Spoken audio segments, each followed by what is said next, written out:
Hi there, Rebecca Coughlin here with Censored but Not Silenced, and we are continuing our series, Trump's Playbook.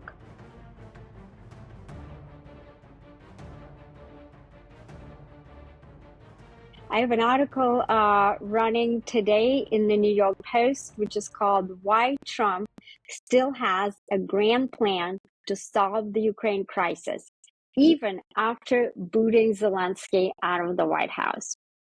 As most of you know, Ukraine's president, that is, Volodymyr Zelensky, got kicked out of the Oval Office by President Trump last Friday for being disrespectful to President Trump, to Vice President J.D. Vance, to the White House, to the Oval Office, and also obviously to the American people. Zelensky started arguing, interrupting President Trump, and our commander-in-chief decided that Zelensky was not ready to negotiate, which he wasn't. My assessment, however, is that President Trump is still very determined to stop the killing in Ukraine. And he has a plan. This article describes this plan. It has 5 prongs, and I'm going to address to you the first couple of the pieces of the puzzle that President Trump is putting together, trying to solve this problem, and then the rest of it you can read online in the New York Post.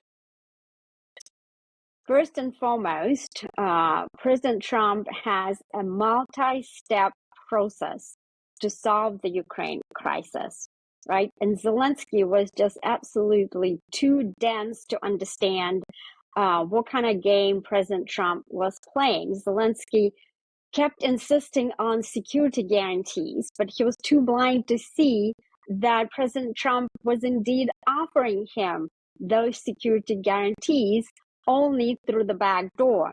President Trump had a conundrum that Biden placed him in by authorizing Ukraine to use the U.S. long-range missiles to strike deep into Russia. So at this point, the Russians absolutely do not trust the White House, whether it's President Trump that occupies it or whether it's anyone else. So President Trump needed to outplay Putin, and so he was offering a backdoor security guarantee to Zelensky, meaning that if the deal on the critical minerals, and by the way, those are not rare earth minerals, they're critical minerals. Rare earth minerals Ukraine does not have. So Zelensky was trying to sell us something that he does not own, the con artist that he is. But if we were to strike a deal on the critical minerals with Zelensky, we would have to place U.S. personnel and U.S. Mine processing facilities in Ukraine, which would be a deterrent to Putin. Why is that? It's because the Russian intelligence service understands that it's been a long-standing red line for the United States if a foreign adversary were to kill American personnel either on U.S. soil or on anywhere in the world, really. So that would have solved the problem. So that's number one prong. The second prong of Trump's strategy is basically to solve the China problem as part of the very same grand plan. You see, Trump is trying to kill 5 birds with one stone. This is how our commander-in-chief thinks. He is not a linear thinker, he's a strategic thinker. You can read in the article how Trump would approach the China threat to the very same grand plan. The next one is Trump wants to break up the Russia, China, North Korea, and Iran axis. because this axis presents a much graver threat to the United States and our security when they're all working together.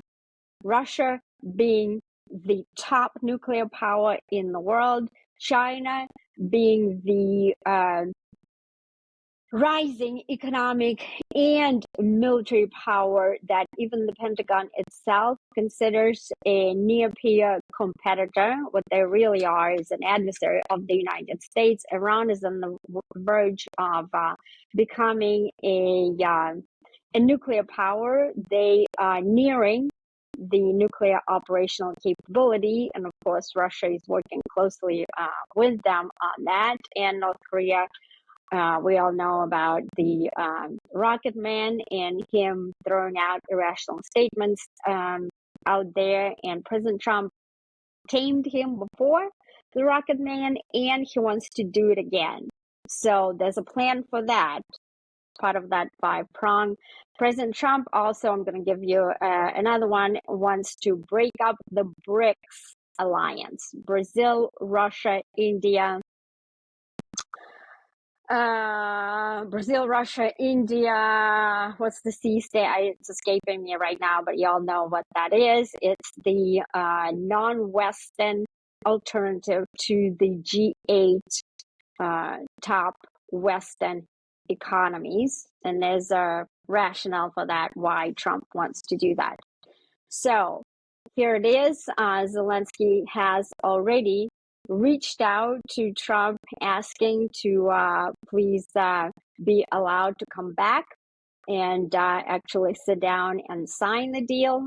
President Trump to put additional pressure on Zelensky, temporarily pause all military aid to Ukraine. So as soon as President Trump assesses that Zelensky is in fact ready to negotiate, he will likely allow him to come back. But in the meantime, there are also indications that the leftist elements, including those who are working for former President Obama, were instructing Zelensky to disrupt the negotiations. So Zelensky needs to come back in good faith.